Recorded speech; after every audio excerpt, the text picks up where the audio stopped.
Kita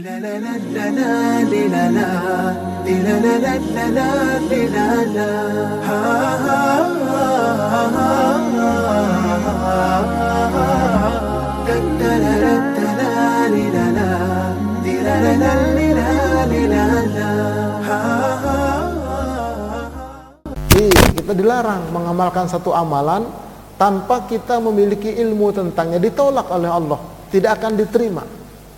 Oleh karenanya Rasulullah SAW menegaskan, tolabul ilmi faridatun ala kulli muslimin. Menuntut ilmu itu adalah kewajiban atas setiap muslim, laki-laki dan muslim perempuan. Kewajiban, kita datang kemari ini dalam rangka kita menuntut ilmu. Jadi kewajiban, kalau tidak kita laksanakan, berdosa kita. Terutama ilmu yang berkaitan dengan amal ibadah, ilmu agama, baik akidah maupun ibadah maupun muamalah, itu pokoknya ilmu tentang syariat, itu kewajiban. Adapun ilmu sains, ilmu matematika, ilmu macam-macam, ya itu fardu kifayah, cukup beberapa orang yang mempelajarinya sudah selesai. Tapi kalau ilmu syariat, ilmu ibadah, fardu ain. Makanya kalau mereka itu ahli matematika, ahli teknologi, tapi dia tidak belajar ilmu agama, di sisi Allah berdosa dia. Kenapa? Kewajiban pribadinya tidak dilaksanakan. Nah, ini ya. Baik, saya akan lebih mengkerucut pentingnya ilmu sebelum beramal ini. Ambil satu contoh aja. Satu contoh yaitu pentingnya ilmu sebelum menegakkan sholat. Nah ini, jadi lebih fokus saja saya. Ilmu tentang sholat. Kenapa? Karena disebutkan di dalam hadis riwayat Imam Bukhari, an Hudzaifah, dari salah seorang sahabat bernama Hudzaifah, ro'a rojulan la yutimmu ruku'ahu wa la sujudahu. Hudzaifah ini melihat salah seorang sahabat sedang sholat sunnah, tetapi di dalam sholatnya tidak menyempurnakan rukuknya dan tidak menyempurnakan sujudnya, asal-asalan. Falamma qada sholatahu, maka ketika orang itu selesai sholat, qala lahu Hudzaifah ma shallaita, engkau itu belum sholat. Kata Hudzaifah, langsung ditegur, engkau itu belum sholat. Qala wa ahsibuhu, saya kira saya sudah sholat kok. Kata orang itu, qala lau mutta ala ghairi sunnati Muhammadin sallallahu alaihi wasallam, andai kata engkau mati dalam keadaan seperti itu, tidak memperbaiki rukukmu, tidak memperbaiki sujudmu, maka engkau mati di luar sunnah Nabi Muhammad sallallahu alaihi wasallam, kata Hudzaifah. Inilah pentingnya ilmu tentang sholat. Hadis riwayat Imam Bukhari, sahih. Nah, jadi nggak main-main. Banyak di antara kaum muslimin ya tidak memperhatikan ilmu sholatnya. Umur sudah 60, 70, sholat terus dari kecil. Tapi ilmu yang diterapkan itu ilmu yang dia dapatkan waktu di kampung belajar di SD dulu. Ngajinya pakai obor, hidungnya hitam karena kena uap obor itu. Sampai ke Jakarta nggak pernah belajar. Ya udah, dengan ilmu itu aja dia sholat, merasa sudah cukup. Padahal menuntut ilmu itu kewajiban dari buayan sampai ke liang lahat. Begitu bapak-bapak ibu-ibu sekalian. Nah, oleh karena itu saya akan sampaikan di sini ya. Baik, berkaitan dengan ilmu sebelum sholat ini ada beberapa item dia. Nah, di antaranya itu adalah tentang bersuci. Ya, bersuci itu salah satunya adalah istinja. Coba ini perhatikan bapak-bapak ini terutama. Kalau kita buang air kecil berdiri, itu dalam kondisi tertentu boleh, tapi afdolnya itu nongkrong. Nongkrongnya itu kaki kanan agak diluruskan, kaki kiri tegak. Nah, seperti itu, terutama pagi-pagi. Pagi-pagi habis bangun tidur. Nah, itu adalah terapi mengobati dan mencegah penyakit prostat dan penyakit kencing batu sambil berdeham gitu. Nah, kalau perempuan memang nggak mau jongkok, dia nggak boleh perempuan berdiri, inang-inang itu di Medan. Itu ya, nongkrong begitu. Tapi kalau darurat berdiri boleh. Masalahnya ceboknya ini, istinjaknya. Ini kadang-kadang ini maaf ya, bukan porno, bukan apa namanya, bukan jorok ya. Kadang-kadang dia pipis begitu, ditampung pakai tangan, airnya dibuang, dielap, najis semua itu, belepotan itu najis. Salah gitu. Kalau supir metro mini lain lagi ya, disentil sama dia. Oh, ya bukan orang Islam. Salah begitu. Lalu bagaimana Ustadz istinja yang benar? Tampung pakai tangan, dituang dia. Tangan kiri megang kemaluan. Yang ini ke lubangnya begitu, Pak. Atau pakai gayung siapkan, tuang dia. Dialirkan dia ke tempat kemaluan itu. Baru benar istinjanya. Ini main lap aja dia. Najis tuh semua, enggak sah, enggak pakai ilmu. Tuh, begitulah istinja itu. Ya, nah kemudian kalau kencing berdiri itu apalagi tidak ada tempatnya, main di tembok aja, celana nggak digulung, mincrat ke celana dia, najis. Ya Allah. Sholat terus, kagak diterima. Pasti itu. Karena nggak pakai ilmu. Kan masalah sepele ini sebetulnya. Nah, saya nggak mau cerita tentang yang kopat-kopit udah paham semua dah. Yang ini aja nih, yang kecil-kecil ini. Nah, itu ya. Kemudian istinja dari air besar. Itu dari buang air besar. 3 harus hilang. Warnanya, baunya, rasanya. Yang paling pokok bau. Begitu kita cebok, cium tangan kita. Kalau masih bau, najis. Tangan kita, jangan tangan orang, tangan kita. Apalagi kuku agak panjang, masuk ke dalam, najis. Lalu bagaimana cara Ustaz? Siapkan di kamar mandi itu sabun cuci tangan atau sampo. Digosok dia, siram ke belakang, gosok lagi, siram sampai 3 kali. Sampai cium, udah bau sampo, salah itu. Apalagi panas dalam agak keras, bau dia. Keras dia itu, apalagi kalau kita misalnya agak-agak, nah ini bukan kotor ya, agak-agak lembek dia, kemudian kita buang air, tidak ke lubangnya pas, dia jatuhnya ke dindingnya itu, disiram nggak bisa, kenapa? Lengket dia. Begitu kuatnya zat lengketnya itu, begitulah di tangan kita. Makanya dia harus pakai sabun. Kalau nggak sah istinjanya. Dan banyak orang di kuburan disiksa gara-gara tidak bersih istinja. Nah ini sepele memang. Nah Ustadz kalau nggak ada air macam mana Ustadz? Istijmar namanya, istijmar. Pakai tisu, tapi jangan tisu basah, makin belepotan. Tisu kering. Nah, zaman dulu itu pakai batu, ya batu padas bukan batu kerikil, pakai daun kering. Tapi jangan salah daunnya, nanti daun jelatang pula, gatal. Nah, bahaya itu. Ya. Jadi itu istinja. Kita sekarang banyak air lah, dibenerin istinja. Anak-anak pun begitu. Nah, cucu, ayo pipis kamu, nongkrong. Istinjanya yang bener ya, begitu. Ajarin. Nah, jadi inilah yang pertama ya. Jadi kalau nggak benar istinjanya, bagaimana sholatnya mau diterima? Ya Allah ya Rabb. Satu. Yang kedua, berwudu.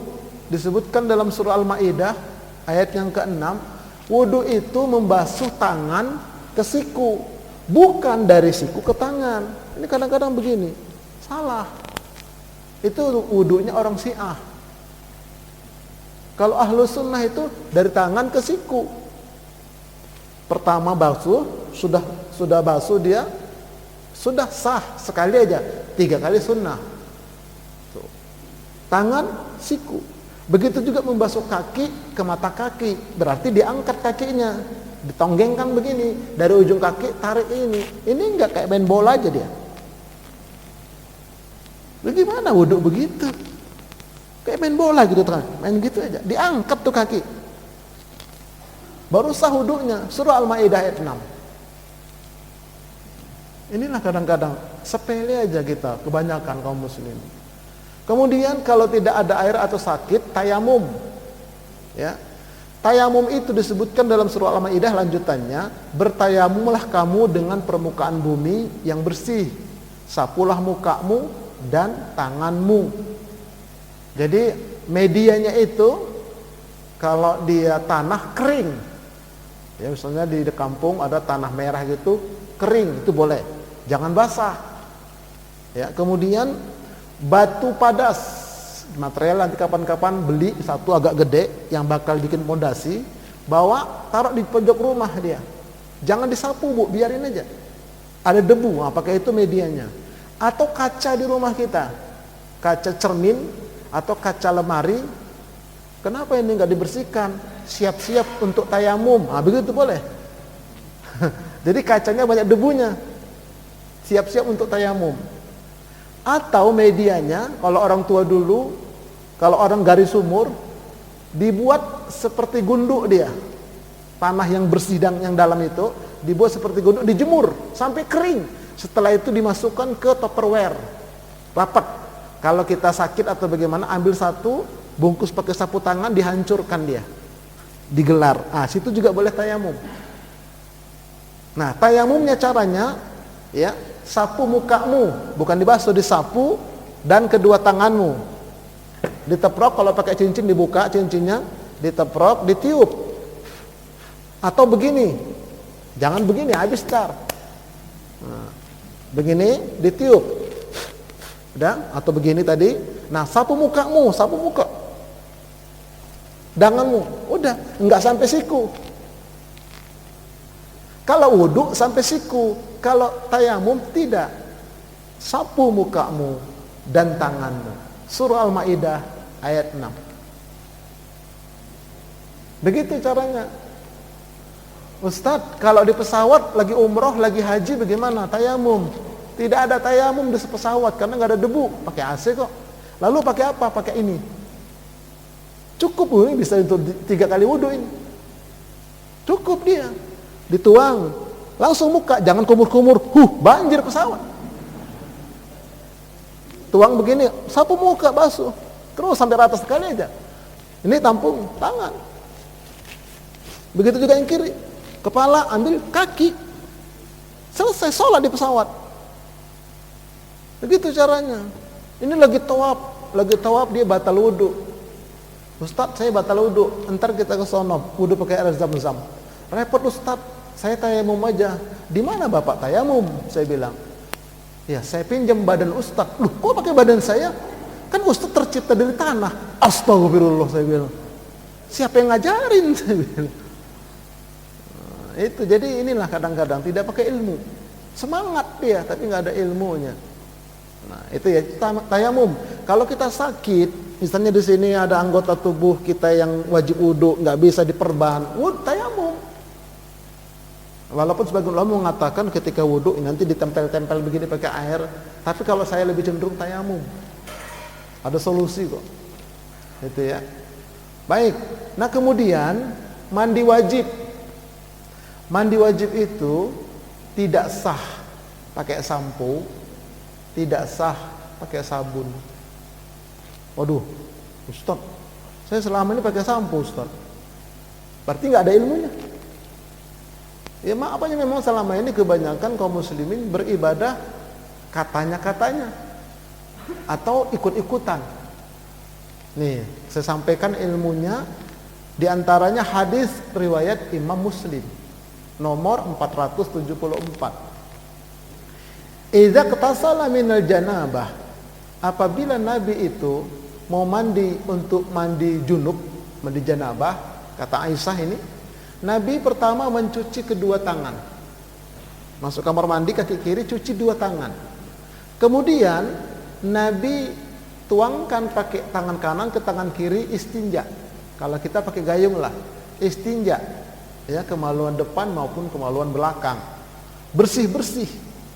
Nah, kata sebagian ulama, ketika istinja ini bersih-bersih, boleh mandi dulu, mandi biasa, pakai sampo, pakai sabun, boleh, karena masih bersih-bersih, ya belum masuk ritual.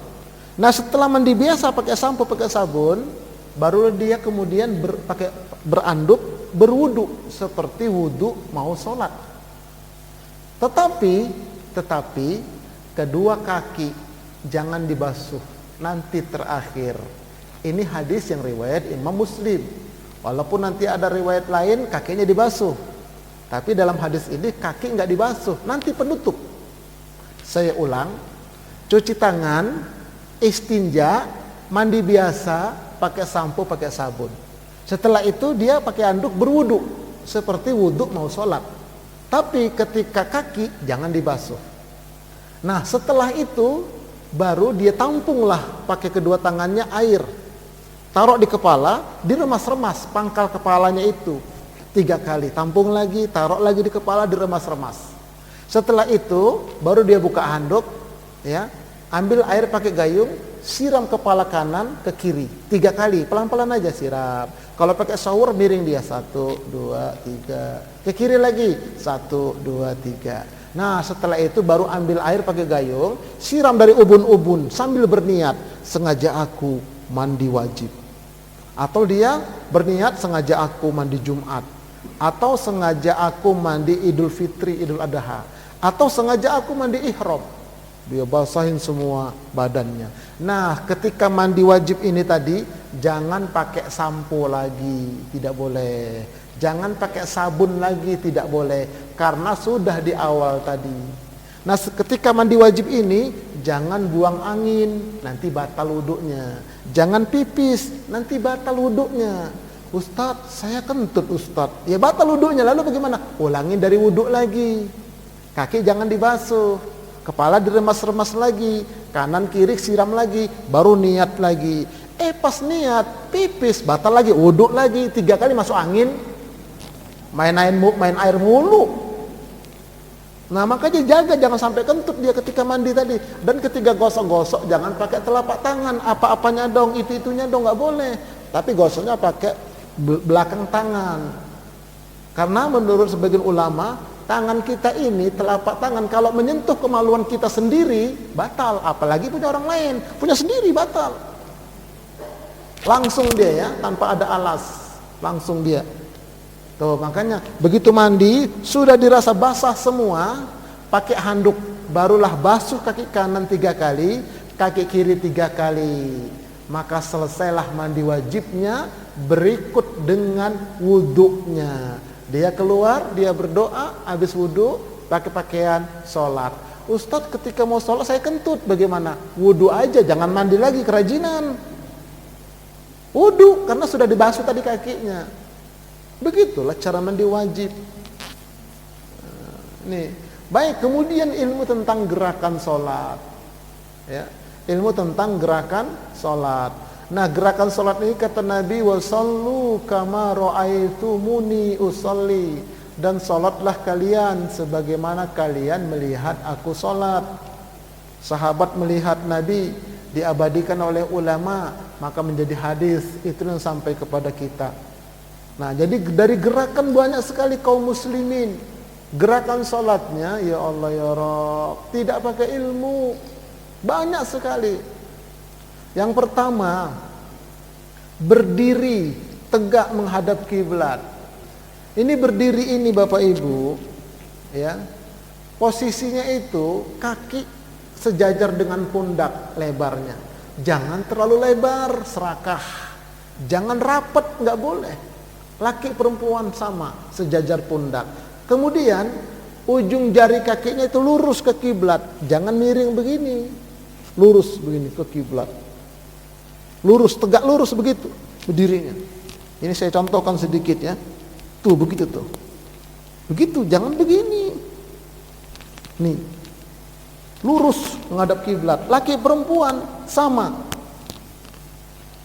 Nah kemudian ini dia, kalau sholat berjamaah, ini hadisnya ini, luruskanlah saf kalian seperti lurusnya saf malaikat, dan rapatkanlah pundak-pundak kalian, serta tutuplah celah, namun berlemah lembutlah terhadap tangan saudara kanan kirimu, dan janganlah kalian berikan celah untuk setan. Barang siapa menyambung saf, Allah akan menyambungnya. Barang siapa memutus saf, Allah memutusnya. Cuman Ustadz sekarang bagaimana Ustadz? Ini dia. Sekarang ini setan kita siapkan tempatnya khusus. Nih, silakan setan, sini ya. bapak setan, opung setan, engkong setan, mbah setan, ada semua sekarang. Memang ini akhir zaman, kata Nabi, nanti di akhir zaman sholat kalian akan dirusak oleh orang-orang Yahudi, musuh-musuh Islam. Saya senyum aja melihatnya, memang benar kata Nabi. Tapi batin saya menolak, nggak harus begini sholat kita. Nah, kita harus mengikuti protokol syariat harusnya.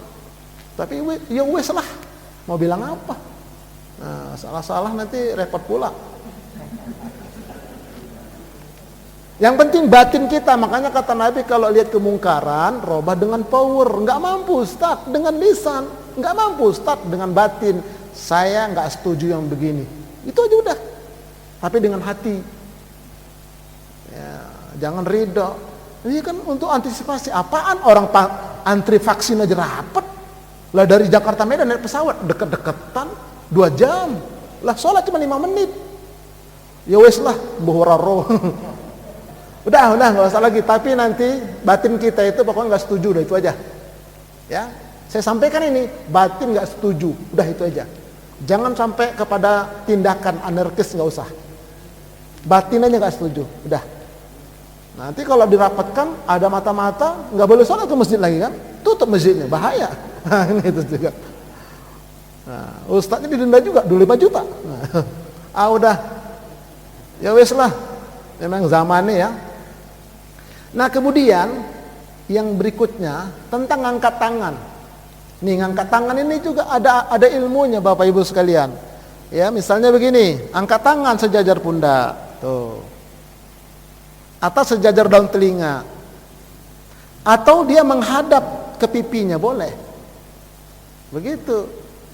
Yang nggak benar itu begini, Allah irit. Ada yang begitu. Ada juga Allah, nggak benar juga.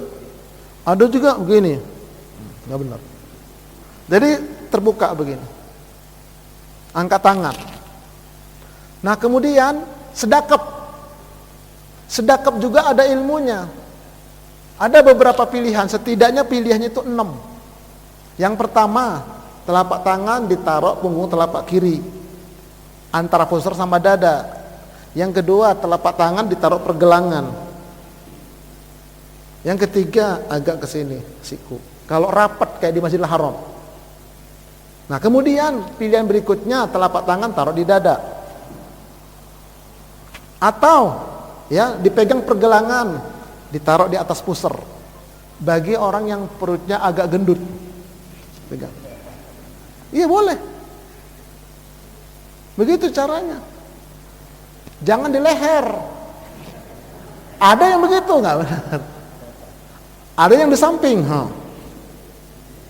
nggak tahu dari mana itu. Mungkin ada pedang katanya. Jadi pilihannya seperti itu. Ya, pilihannya seperti itu. Sedekap namanya itu. Nah, kemudian selanjutnya lagi, ya. Ketika kita sholat, misalnya ruku. Nah ini ilmunya nih. Ketika ruku, perhatikan, Allahu Akbar. Sampai ruku 3 detik diem, baru baca Subhana Rabbil Azimi wa bihamdi. Ini kadang-kadang belum nyampe, dia udah baca Allahu Akbar Subhana Rabbil Azimi. Nggak boleh, nggak ada tumak ninah. Tumak ninah dulu dia, sampai dulu baru baca Subhana Rabbil Azim, Sami Allahu liman hamidah. Tegak dulu dia 3 detik, baru baca Rabbana walakal hamd, dan seterusnya. Sujud Allahu Akbar, sampai sujud tunggu 3 detik Subhana Rabbil A'la. Cakep. Begitu cara tumak ninahnya. Itu rukun, itu tumak ninah. Ini ada salat tarawih 23 rakaat cuma 6 menit. Di mana tumak ninahnya? Enggak sah. Walaupun dia bilang ini sudah tradisi zaman dulu, Nabi lebih lama daripada dia. Enggak pakai tumak ninah. Dan ketika ruku jangan seperti ada pernya, Allahu Akbar. Nah, enggak sah rukunya. Ada pernya dia. Ketika ruku kepalanya dengak, enggak boleh juga. Enggak sah. atau gini nggak sah, rata dia punggung sama kepala. Kalau ditaruh gelas nggak jatuh gelasnya. Nah kemudian ya, ketika berjamaah, ini penting, ini ilmunya. Perhatikan Bapak Ibu, ketika imam bergerak ruku, Allahu Akbar, sampai imam ruku tunggu 3 detik baru kita bergerak, Allahu Akbar. Sami Allahu liman hamidah, biar tegak dulu dia, baru kita bergerak, Rabbana walakal hamd. Ketika sujud, Allahu Akbar, sampai dulu dia sujud 3 detik baru kita bergerak. Begitupun berdiri, udah berdiri dia, baru kita bergerak. Nggak boleh menyamain imam atau lagi mendahului imam, nggak boleh. Ini kadang-kadang, lama kali kau duluan, begitu dia. Belum bergerak imam, udah bergerak dia. Begitupun waladhdallin, belum selesai imam melin, dia sudah amin. Waladhdallin, tunggu 3 detik imam itu berhenti dulu, baru amin sama-sama imam. Diaminkan malaikat. Makanya kata Nabi di sini, tidakkah takut salah seorang kalian jika mengangkat kepala atau bergerak sebelum imam, nanti di hari kiamat kepalanya dijadikan Allah kepala keledai.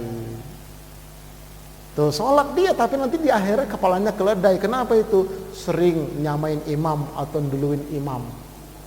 Nih coba perhatikan ini Bapak Ibu sekalian. Laki perempuan sama. Biarkan imam nyampe dulu baru kita bergerak. Kemudian kita nyampe di ruku, tunggu 3 detik baru baca zikirnya. Itu ilmunya itu. Ini Bapak Ibu sekalian. Nah kemudian turun mau sujud, apa dengkul dulu atau tangan dulu? Ini kadang-kadang berantem. Yang dengkul dulu dibilang sama temannya, lu dengkul dulu ya kayak onta loh katanya. Dia nggak seneng dibilang kayak onta, daripada lo tangan duluan kayak kodok loh, begitu. Akhirnya onta sama kodok berantem. Lalu bagaimana Ustadz? Dua-duanya bener. Ya. Ketika Nabi masih gagah, Nabi itu dengkul dulu. Ketika udah agak tuaan Nabi, ya udah lemah begitu, tangan dulu baru dengkul. Lalu bagaimana yang kata jangan seperti onta? Kalau kita dengkul duluan, jangan sampai bunyi gedebuk, jangan sampai pelan. Dengkul dulu pelan, ini kadang-kadang gedebuk dia. Pecah pula antar tempurung dengkulnya. Apalagi kalau lantainya lantai papan. Usahakan lembut, jangan sampai berbunyi. Pilih salah satu. Ya, terkadang dengkul dulu, terkadang tangan dulu. Dalam rangka apa? Menjalankan sunnah Nabi. Karena dua-duanya sunnah tuntunan. Nah, kemudian sujud. Nih, sujud nih perhatikan ini. 7 anggota sujud. Kening langsung sama hidung kata Nabi. Kening langsung sama hidung. Nabi menunjuk kening sama hidung. Makanya kalau sujud dia sholat, pecinya begini, nggak sah ini sholat. Nih begini nih, nampak nggak berilmunya dia. Apalagi sorbannya gede, tapi nutupin keningnya. Ulama katanya dia, ketika sholat kita lihat ya, payah, sorban doang kayak ular naga, ilmu kagak ada. Gitu akhirnya. Mukena juga hati-hati bu, jangan sampai nutup kening sama hidung. Lalu bagaimana Ustadz? Nah ini sekarang pakai masker, bagaimana Ustadz? Itulah dia. Kalau saya pribadi ketika sholat saya nggak pakai. Lagi subuh-subuh dari rumah tadi, kenapa? Udaranya seger. Kok ada di leher, action aja supaya jangan kena tilang. Nah, gitu. Ya. Nah jadi 7 anggota sujud, kening sama hidung. Kemudian kedua telapak tangan, sejajar pundak. Kemudian di kedua dengkul. Kemudian kedua kaki. Ini kedua kaki ini tegak rapat. Tegak rapat. Bukan ditekuk ke belakang dia, tegak, ditekuk ke depan boleh, tapi rapat dia, jangan renggang. Begitu sujud. Ya. Jadi nggak boleh ngangkat dia, misalnya dia mau sujud terakhir. Kepala belum ngangkat, kaki kanan sudah ngangkat, bisa batal sholatnya. Nah, ini hati-hati Bapak Ibu sekalian. Ya, kemudian duduk antara 2 sujud. Duduk antara 2 sujud, tapi sebelumnya kita lihat dulu hadis. anna Abi Hurairah naha Rasulullah sallallahu alaihi wasallam an yughtiya ar-rajulu fahu fi sholati. Rasulullah melarang seseorang menutup mulutnya ketika sholat. Hadis riwayat Imam Ibnu Majah. Menutup mulut dua pendapat, dua makna. Pertama, menutup mulut pakai penutup masker. Yang kedua, menutup mulutnya mingkem. Sholat begini, enggak qomat kamit, enggak sah. Jadi ada dua makna menutup mulutnya. Pertama, enggak qomat kamit. Yang kedua, pakai penutup mulut. Mana yang benar Ustaz? Kembali masing-masing lah. Kembali masing-masing. Nah, kalau misalnya sholat subuh berjamaah,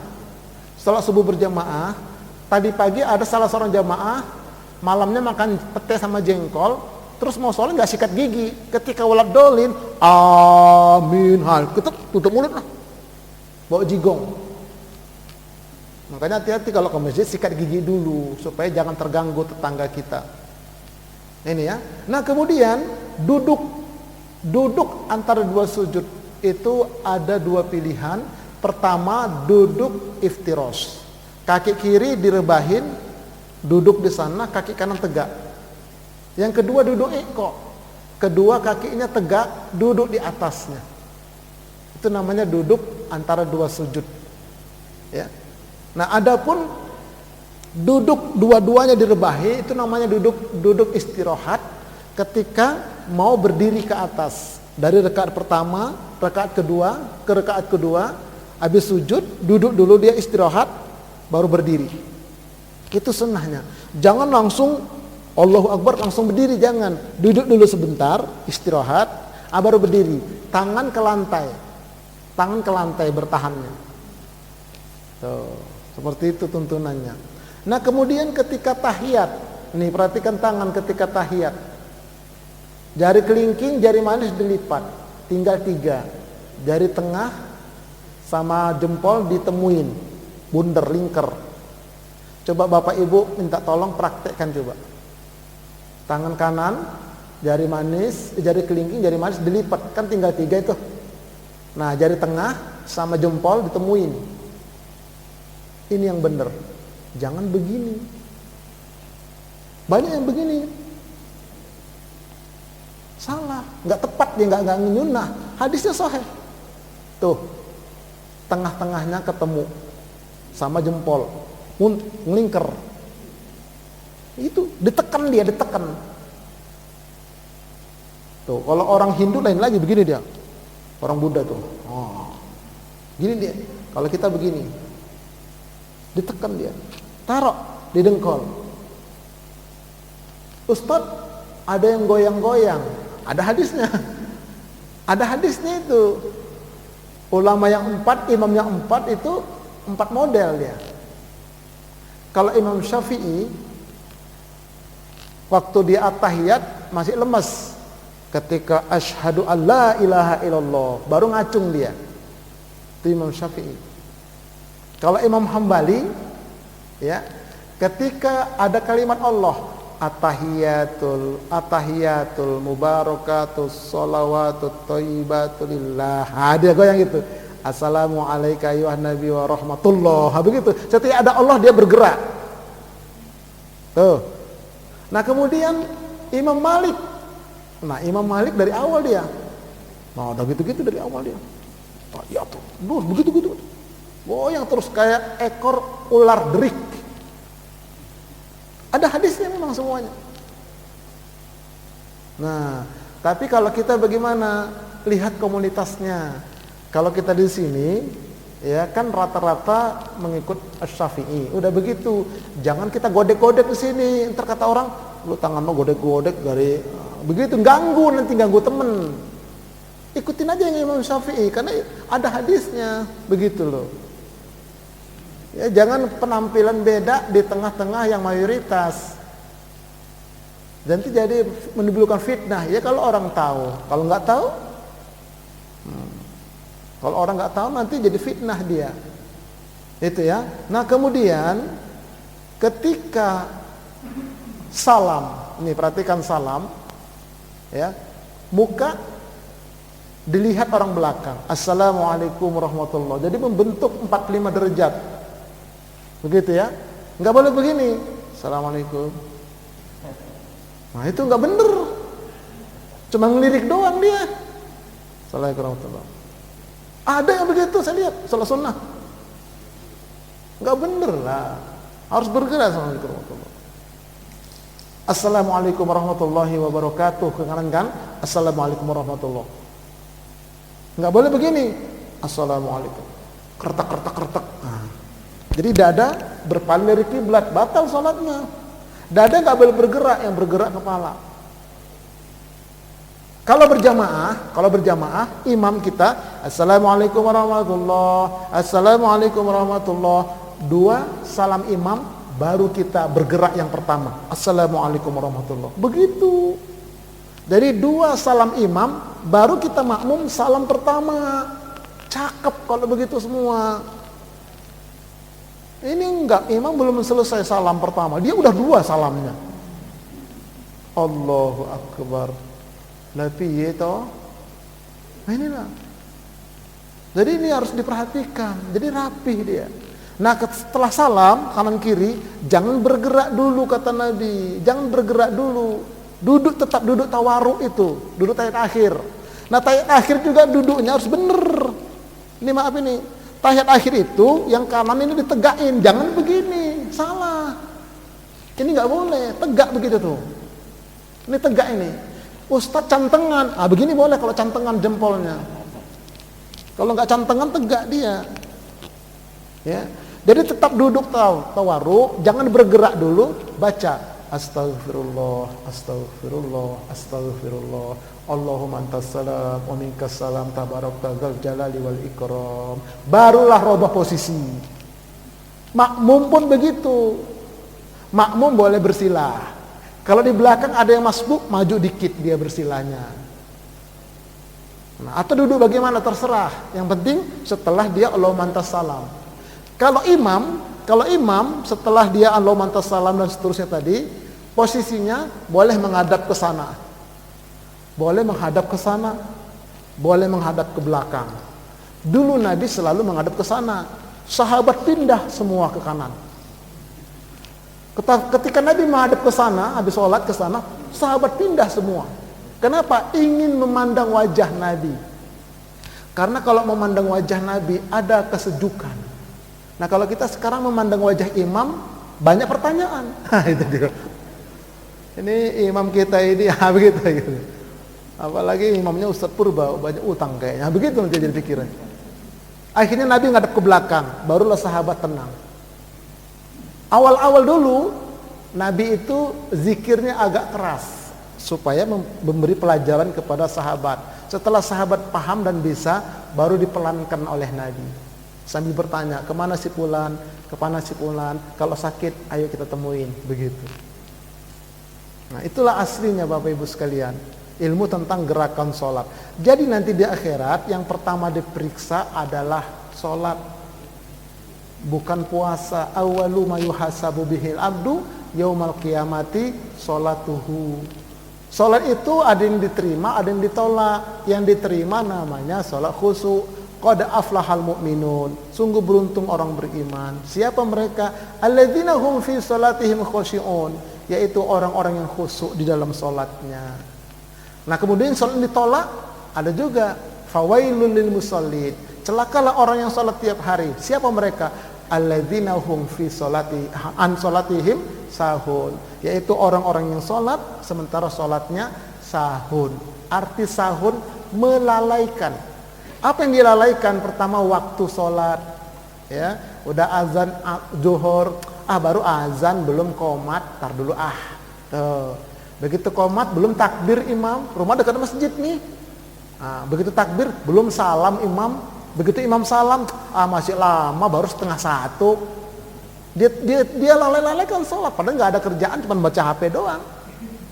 Begitu jam 3, alamak belum sholat zuhur rupanya, buru-buru sholat zuhur dia, Allahu Akbar. Habis sholat zuhur azan asar, apa kata dia? Kok sekarang cepatnya asarnya? Baru aja zuhur udah asar, begitu orang dia sholatnya di ujung. Itu namanya sahun juga itu, tanpa halangan yang dibenarkan oleh syariat. Apalagi sahud ini melalaikan ilmu tadi, nggak dia pelajari, nggak dia tingkatkan ilmu tentang sholat. Nah, apalagi diantaranya lalai makna yang dibaca. Makanya kata Allah dalam Al-Quran, ya ayyuhalladzina amanu, wahai orang beriman, la taqrabus sholat wa antum sukara. Jangan kamu sholat dalam keadaan mabuk, hatta ta'lamu ma taqulun, sampai kamu mengerti apa yang kamu baca. Jadi wajib mengerti. Mulut kita ngucap, otak kita menerjemah, hati kita menjiwai, baru bisa khusyuk. Kalau nggak ngerti, nggak bisa. Ustadz, aduh bagaimana caranya Ustadz? Kayaknya nggak mungkin. Mungkin. Lalu bagaimana belajar? Bagaimana belajarnya? Nah, kalau mau saya kasih tahu. Mau nggak? Bagus lah kalau mau saya kasih tahu. Nih, selama pandemi saya nulis buku 400 halaman lebih kurang ini. Judul bukunya menerjemahkan bacaan sholat kata per kata, dilengkapi dengan gerakan-gerakan zikir dan doa. Ada di sini semua yang saya sampaikan, lengkap dengan gambar saya. Kalau gambar orang ntar saya dituntut. Gambar saya itu cara berdirinya bagaimana semuanya. Menerjemahkan bacaan sholat kata per kata. Bisa nanti milikin bukunya, menerjemahkannya lewat YouTube saya, Ustadz Arifin Purba, ada semua. Kesan pertama begitu menggoda, selanjutnya terserah antum. Begitu aja kok. Makanya saya ngasih tahu tadi itu ada solusinya begitu loh. Kan banyak orang ngasih tahu nakut-nakutin, tapi solusinya nggak ada. Ini saya bikin solusinya. Ustadz bagaimana caranya? Ya bantu saya, ada infaknya. Nggak bawa duit, ditransfer gampang kok. Bawa aja dulu, transfer kapan-kapan jadi. Nggak usah ketakutan, paling berapa duit. Begitu. Udah jelas. Pokoknya saya kalau kemarin nanti ada materi-materi baru, saya bikin bukunya begitu loh. Supaya cerdas kita. Begitu Bapak Ibu sekalian. Baik, ya sebelum kita tutup, ada pertanyaan satu atau dua.